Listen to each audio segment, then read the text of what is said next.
আমাদের মতো তিনি ছিলেন।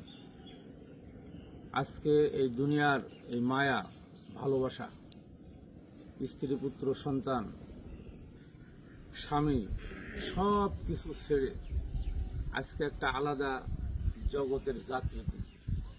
এই যে আমরা দাঁড়িয়ে যে কথাগুলো বলছি, তিনি কিন্তু সব দেখতে পাচ্ছেন, সব অনুভব করতে পারছেন, কিন্তু আল্লাহ তাআলা তার জবানটা বন্ধ করেছে, কেড়ে নিয়েছে।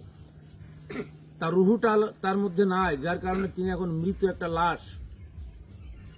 আমাদের প্রত্যেককেই এই কঠিন পরিণতি ভোগ করা লাগবে, সামনে আসতেছে।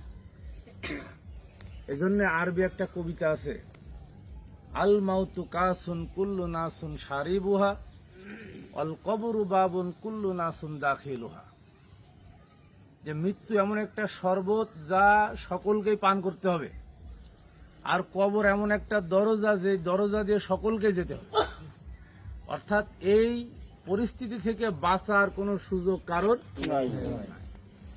এজন্য আমাদের এই মাইয়াতকে সামনে নিয়ে যখন আমরা কবরের সামনে যাই, যখন আমরা কোনো জানাজায় যাই, তখন আমাদের এই চিন্তা মাথায় আনতে হয় যে আমার এই পরিণতি সামনে অপেক্ষা করছে। এজন্য আমাদের জীবনে রাসূলুল্লাহ সাল্লাল্লাহু আলাইহি সাল্লামের একটা হাদিস মেনে যদি আমরা আমাদের জীবন চালাতে পারি, আল্লাহ রাসূল বলেছেন, আল কাইসু মান দানা নাফসাহু আমিলা লিমা বাদাল মাউত ওয়াল আজিজু মান আতবা নাফসাহু হাওয়াহা সুম্মা তামান্না আলাল্লাহ। বুদ্ধিমান ওই ব্যক্তি, সবচাইতে চালাক ওই ব্যক্তি যে তার নফসকে বশীভূত করেছে, নফসকে নিয়ন্ত্রণ করেছে, নফস যা চায় সে করে না। আর এই কবর, মৃত্যু পরবর্তী যে জীবন আখিরাত, এইটার উপরে যে আমল করেছে, ওই ব্যক্তি সবচাইতে বুদ্ধিমান, সবচাইতে চালাক। আর এরপরে আল্লাহর হাবিব বললেন, ওই ব্যক্তি সবচাইতে হতভাগ্য যে তার খায়েশ অনুযায়ী কাজ করেছে, মন যা চেয়েছে সেটাই করেছে, হালাল হারাম বিচার করে নাই, কুরআন হাদিস বিচার করে নাই। আবার সে আশা করে যে জান্নাত তো আমি পাবই। আসলে কি জান্নাত পাওয়া যাবে? না। এজন্য আজকে মাইয়াতকে সামনে নিয়ে আমি এতটুকু কথা আপনাদেরকে বলতে চাই। আমাদের জীবন খুবই ক্ষণস্থায়ী। কখন কার সামনে মালাকুল মাউত এসে আলিঙ্গন করবে, এটার কোনো নিশ্চয়তা নাই। কুল ইন্নাল মাউতাল্লাযী তাফিররুনা মিনহু ফাইন্নাহু মুলাকীকুম। আল্লাহর কোরআন। মৃত্যু থেকে পালাও, মৃত্যু থেকে বাঁচার চেষ্টা করছো, যেখানে যাও না কোনো মৃত্যু থেকে বাঁচতে পারবে না। মৃত্যু তোমার সামনের দিক থেকে আলিঙ্গন করবে।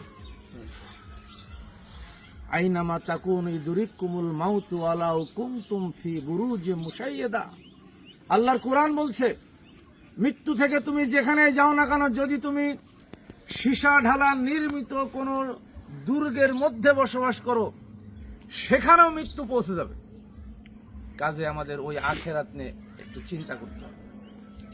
আজ থেকে 50 বছর পরে আপনি চিন্তা করেন, এই গ্রাম থাকবে, সব কিছু থাকবে, 50 বছর পরে আমি থাকবো না। আমি থাকবো এই মাইয়ের কাছকে যেখানে যাবে, আমার অবস্থান সেখানে হবে। চিন্তা করতে হবে 50 বছর পরে আমি যেখানে থাকবো, আমার কবরের জন্য আমার বংশধর যারা দুনিয়া থাকবে, তারা কি আমার জন্য দোয়া করবে? ওই রকম বংশধর আমাদেরকে রেখে দিতে হবে।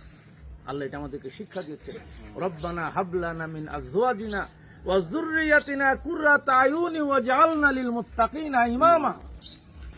আল্লাহ তুমি আমাদের পরিবার পরিজন, স্ত্রী, এদেরকে চক্ষু শীতলকারী বানিয়ে দাও, আর আমাদের সকলকে তুমি মুত্তাকিদের নেতা বানিয়ে দাও। সুবহানাল্লাহ। কে শিখিয়েছেন? আল্লাহ। আল্লাহ শিখিয়েছেন। এজন্য আমাদের উত্তম বংশধর, ভালো বংশধর রেখে যাওয়ার পরিকল্পনা করতে হবে, তাহলে আমার আখিরাতটা সৌন্দর্যমণ্ডিত হবে। আল্লাহ তাআলা আমাদের এই মাইয়াতের এই জানাজা থেকে এই শিক্ষাটা নেওয়ার তৌফিক দান করুন। আমিন।